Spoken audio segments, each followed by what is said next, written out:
Hi friends, welcome to my channel. మనం ఈరోజు veg dum biryani తయారు చేయబోతున్నామండి.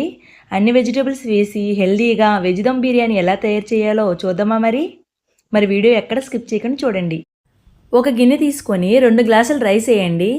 2 గ్లాసుల రైస్ బాగా 3-4 సార్లు కడిగి నానబెట్టండి. 1 గంట సేపు నానబెట్టండి. వేరొక గిన్నె తీసుకొని 1 కప్పు పెరుగు వేయండి.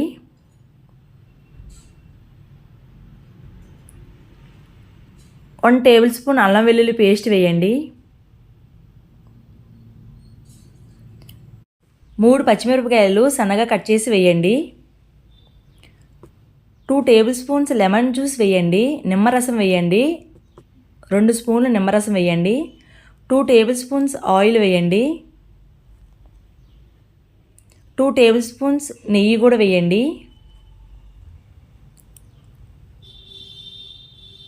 నెయ్యి వేసి బాగా మిక్స్ చేయండి. మసాలాలన్నీ పెరుగు పట్టే విధంగా బాగా కలపండి. కొద్దిగా క్యారెట్ ముక్కలు తీసుకోండి. క్యారెట్ ముక్కలు మరీ చిన్నగా కట్ చేస్తే మెత్తగా అయిపోతాయండి. చూడండి, మీడియం సైజు కట్ చేసుకోండి క్యారెట్ అనేది.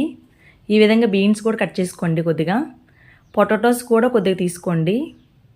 కొద్దిగా కొత్తిమీర, కొద్దిగా పుదీనా, కొద్దిగా గ్రీన్ బటానీ తీసుకోండి. 1/2 టీ స్పూన్ పసుపు వేయండి. 1 టేబుల్ స్పూన్ కారం వేయండి. 2 టేబుల్ స్పూన్స్ బిర్యానీ మసాలా వేయండి. ఇది మాత్రం స్కిప్ చేయకండి. ఈ మసాలాలను వేసిన తర్వాత బాగా కలపండి. చూడండి, ఈ విధంగా మిక్స్ చేసుకోండి మొత్తం. 1 టేబుల్ స్పూన్ వరకు సాల్ట్ వేయండి. వెజిటేబుల్స్ అన్నీ ఒక అరగంట సేపు నాననివ్వండి. ఇప్పుడు ఒక గిన్నెలో వాటర్ తీసుకొని 2 పచ్చిమిర్చి వేయండి. 1 అనాస పువ్వు వేయండి. 4-5 యాలకులు, కొద్దిగా సాజీరా, 10 వరకు మిరియాలు వేయండి. 1 మరాఠీ మొగ్గ, 2 దాల్చిన చెక్క, 4-5 లవంగాలు, 1 బిర్యానీ ఆకు కూడా వేయండి. 1 టేబుల్ స్పూన్ నెయ్యి వేయండి.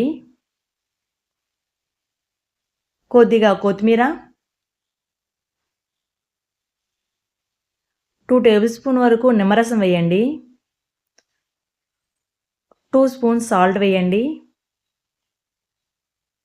వాటర్ బాగా బాయిల్ అయిన తర్వాత మనం నానబెట్టుకున్న రైస్ వేయండి. రైస్ కంప్లీట్గా వేసిన తర్వాత 1 స్పూన్ వరకు అల్లం వెల్లుల్లి పేస్ట్ వేయండి. వాటర్లో వేసి బాగా స్పూన్తో కలపండి. దలసరిగా ఉన్న గిన్నె తీసుకొని 2 టేబుల్ స్పూన్ వరకు నెయ్యి వేయండి. 2 టేబుల్ స్పూన్స్ ఆయిల్ కూడా వేయండి. వేసిన తర్వాత 4-5 యాలకులు వేయండి. కొద్దిగా సాజీరా, కొద్దిగా మిరియాలు, కొద్దిగా లవంగాలు, మరాఠీ మొగ్గ, దాల్చిన చెక్క, 1 అనాస పువ్వు. మనం ఇందాక వేసుకున్న మసాలా దినుసులన్నీ వేసేయండి. 1 బిర్యానీ ఆకు కూడా వేయండి. వేసి బాగా ఫ్రై చేయండి. 1 మీడియం సైజ్ ఆనియన్ సన్నగా కట్ చేసి వేయండి.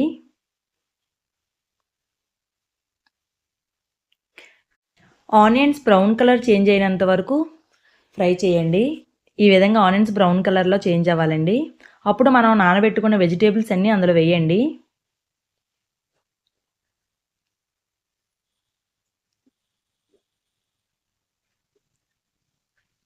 నానబెట్టుకుంటే బాగుంటుందండి వెజిటేబుల్స్ అనేది. వెజిటేబుల్స్ మొత్తం వేసిన తర్వాత ఒక 10 నిమిషాల వరకు ఉడకనివ్వండి మూత పెట్టి. వెజిటేబుల్స్ అన్నీ బాగా కుక్ అవ్వాలండి. చూడండి, మూత తీసి చూస్తే వెజిటేబుల్స్ కుక్ అయ్యలేదో ఒకసారి చెక్ చేయండి. వెజిటేబుల్స్ అన్నీ బాగా కుక్ అయిన తర్వాత మనం ఆల్రెడీ బియ్యం రైస్ పక్కన పెట్టుకున్నాం కదండి. 80% అనేది కుక్ అవ్వాలండి. 80% ఉడకాలండి రైస్ అనేది. ఉడికిన తర్వాత ఆ రైస్ తీసుకొని లేయర్గా వేయండి.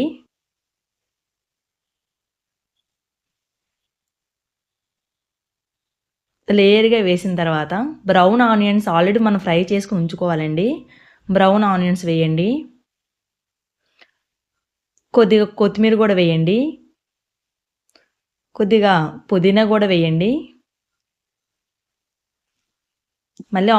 మళ్ళీ లేయర్గా వేయండి రైస్ అనేది. కొద్దిగా మళ్ళీ బ్రౌన్ ఆనియన్స్, కొత్తిమీర, పుదీనా అవన్నీ లేయర్గా వేయండి. రైస్ కంప్లీట్ అయినంత వరకు ఈ విధంగా లేయర్గా వేసుకోండి. లాస్ట్లో ఇదిగోండి ఈ విధంగా బ్రౌన్ ఆనియన్స్ వేసి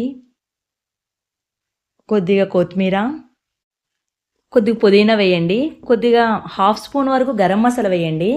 ఇంకా బాగా స్పైసీగా కావాలంటే 1 స్పూన్ వరకు గరం మసాలా వేసుకోండి. ఇప్పుడు 2 స్పూన్స్ వరకు నెయ్యి వేసుకోండి పైన.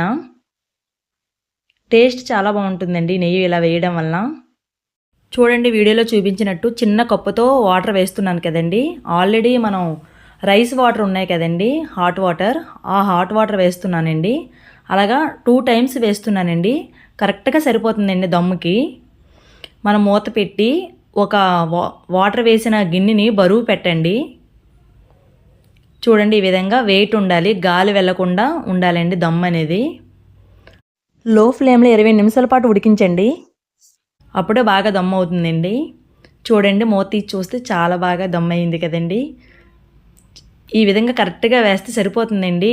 అడుగు కూడా అంటదండి, పర్ఫెక్ట్గా ఉడుకుతుంది. రైస్ అనేది పొడి పొడిగా వస్తుందండి. చూడండి ఒకసారి రైస్ ప్లేట్లో వేసి చూపిస్తాను.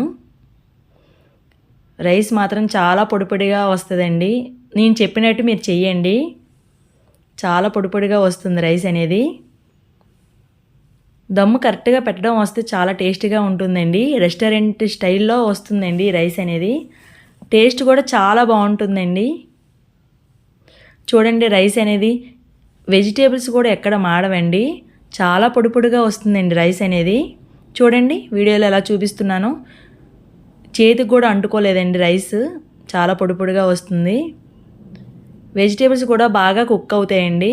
పొటాటో ఒకసారి తీసి చూడండి వెజిటేబుల్స్ కూడా బాగా కుక్ అయ్యాయండి. మరీ మెత్తగా అయిపోలేదు, అలాగని మరీ గట్టిగా లేవు, బాగా కుక్ అయ్యాయి. చాలా టేస్టీగా ఉంటుందండి. మీరు కూడా ఈ రెసిపీ ట్రై చేసి ప్లీజ్ కామెంట్ సెక్షన్లో కామెంట్ చేయండి. మీకు ఏ రెసిపీ అర్థం అవ్వకపోయినా ప్లీజ్ చెప్పండి, నేను చెప్తానండి, రిప్లై కంపల్సరీ ఇస్తాను. ఫస్ట్ టైం ఈ వీడియో మీరు చూస్తున్నట్లయితే ప్లీజ్ సబ్స్క్రైబ్ చేయండి, లైక్ చేయండి, షేర్ చేయండి. ప్లీజ్ సబ్స్క్రైబ్ చేయడం మాత్రం మర్చిపోవద్దండి.